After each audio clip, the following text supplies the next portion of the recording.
Today, we're diving into the fascinating and unpredictable career of one of Hollywood's most talented and enigmatic actors, Adrien Brody.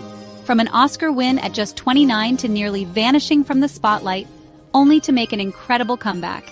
This is the surprising journey of Adrien Brody. In 2003, Adrien Brody made history. At just 29, he became the youngest ever winner of the Academy Award for Best Actor, for his gut-wrenching portrayal of Władysław Szpilman in Roman Polanski's The Pianist. This was a moment of pure cinematic magic, and an Oscar win that had everyone buzzing. His role was so intense, Brody lost 30 pounds, endured a starvation diet, and truly became one with his character. He had arrived at the top of Hollywood's A-list, but as we know, the road to fame can be unpredictable. However, with fame came missteps. Brody's career became a roller coaster of bizarre choices. There was the infamous Saturday Night Live appearance, where he introduced rapper Sean Paul, wearing a dreadlocked wig and mocking a Jamaican accent. The reaction? A stunned audience and producers literally agape. And who could forget his Oscar win itself, where he kissed Halle Berry in a moment that left her and everyone else asking, what just happened?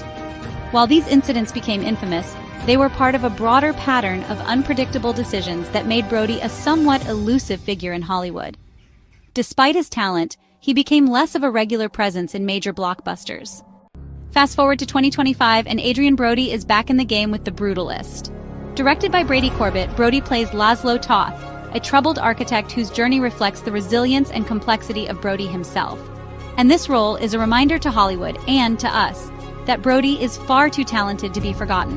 The film is bold, sweeping, and full of emotion, and it's brought Brody to the front of this year's Oscar race, a second chance that feels not only deserved but overdue. Brody's career is one defined by unique, often unconventional roles. He's played everything from the iconic Jack Driscoll in King Kong to quirky, smaller roles in Wes Anderson films like The Darjeeling Limited, The Grand Budapest Hotel, and Asteroid City. Despite these standout roles, Brody has never quite fit the typical Hollywood mold. His melancholy, introspective style of acting often seemed out of place in the big-budget action films of the time. But that's what makes him such a fascinating figure. He carved out his own path, refusing to be confined by the limits of mainstream stardom. Now, at 51, Brody is more than just an actor. He's a multifaceted artist, with his passion for painting also coming to the forefront. But in the world of film, it's clear, when the material is right, Brody can still steal the show.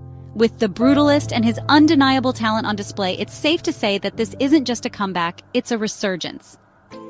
So, what's next for Adrien Brody? Only time will tell. But one thing's for sure, Hollywood would be foolish to overlook him again. His story proves that sometimes the best comeback isn't about changing who you are. It's about being recognized for the greatness that's always been there. If you're just as excited as we are to see where Brody's journey takes him next, don't forget to hit like, subscribe, and ring the bell for more updates on Hollywood's most surprising comebacks.